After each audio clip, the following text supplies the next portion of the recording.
السلام علیکم ناظرین، welcome back to my YouTube channel. کیسے ہیں آپ سب لوگ؟ امید ہے خیریت سے ہوں گے۔ آج ہم ایک بہت بڑے بزرگ و شاعر جن کو دنیا بابا فرید کے نام سے جانتی ہے، آج ہم ان کے مزار پر حاضری دینے کی نیت سے جا رہے ہیں۔ سلسلہ چشتیہ کے ایک مشہور و معروف بزرگ حضرت بابا فرید الدین گنج شکر اندازاً 584 ہجری بمطابق 1178 عیسوی کو حضرت جمال الدین سلمان کے گھر کھتوال ضلع ملتان میں پیدا ہوئے۔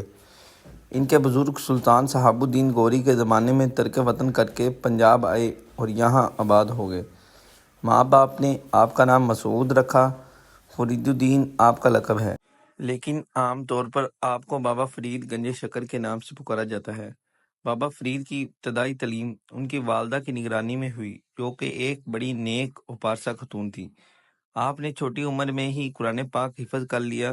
عربی اور فارسی کی ابتدائی تعلیم کے بعد آپ نے دینی کتب پڑھیں اور مزید تعلیم حاصل کرنے کے لیے ملتان چلے گئے۔ حضرت بابا فرید الدین گنج شکر رحمۃ اللہ علیہ خلیفہ دوم حضرت عمر بن خطاب رضی اللہ تعالی عنہ کی اولاد ہیں۔ ان کی ملتان میں زمانہ تعلیم میں ہی ایک بار حضرت خواجہ بختیار کاکی علیہ رحمہ دلی جاتے ہوئے ایک رات ملتان میں ٹھہرے، تو بابا فرید الدین رحمۃ اللہ علیہ کو بھی آپ کی زیارت نصیب ہوئی، اور جب خواجہ صاحب دلی روانہ ہونے لگے تو آپ نے عرض کی مجھے بھی ساتھ لیتے جائیں۔ تو خواجہ صاحب نے بڑے پیار و شفقت کے ساتھ فرمایا، بیٹا اپنی تعلیم مکمل کر کے ضرور دلی آ جانا۔ آپ نے روحانی فیض اپنے پیر و مرشد قطب الدین بختیار کاکی رحمۃ اللہ علیہ سے حاصل کیا۔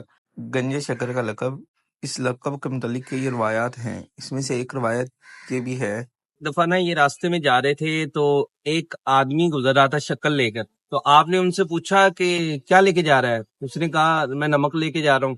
وہ آدمی یہ کہہ کے چلا گیا۔ حاجی تھا، وہ دکان پہ پہنچا تو اس نے جا کر دیکھا تو شکر کی جگہ وہ نمک ہی نکلا، مطلب نمک بن گیا، وہ شکر تھی۔ دوسری روایت یہ ہے کہ آپ کی والدہ ماجدہ آپ میں نماز کا شوق پیدا کرنے کے لیے مصلے کے کونے کے نیچے شکر کی پوڑی رکھ دیتی تھی، جسے بابا صاحب نماز پڑھنے کے بعد اٹھ کر کھا لیا کرتے تھے۔ بابا صاحب یہ سمجھتے تھے کہ یہ شکر خدا دیتا ہے۔ ایک دن آپ کی والدہ ماجدہ کو شکر رکھنی یاد نہ رہی۔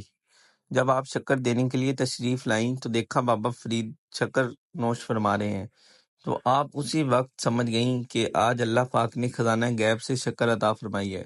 اسی وقت بارگاہ الہی میں اپنے پیارے بیٹے کے لیے دعا فرمائی اور ارشاد فرمایا، تو مسعود شکر کی طرح شیریں ہوگا۔ یہ آپ کی والدہ ماجدہ کی دعاؤں اور اعلیٰ تربیت کا ثمر ہے کہ آپ کو وہ شان و عظمت عطا ہوئی کہ آپ اقلیم روحانیت کے شہنشاہ بنے۔ آپ کو چاہنے والے لاکھوں لوگ دور دور سے آپ کے در پر حاضری دینے کے لیے آتے ہیں۔ بابا صاحب نے اپنی تمام زندگی قرآن و سنت اور اللہ کی پیروی میں گزار دی۔ آپ کا کلام اور آپ کی شاعری پاک و ہند میں بہت مشہور ہے۔ یہاں پر حضرت علاء الدین علی احمد صابر قلندری علیہ رحمہ کا حجرہ مبارک بھی ہے۔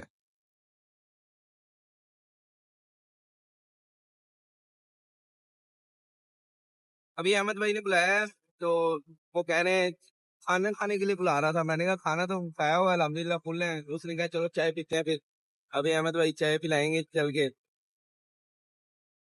میں گھر پہنچ گیا ہوں، اب آج کے دن بہت اچھا گزرا۔ انشاءاللہ نیکسٹ ولاگ میں ملتے ہیں، تب تک کے لیے اللہ حافظ۔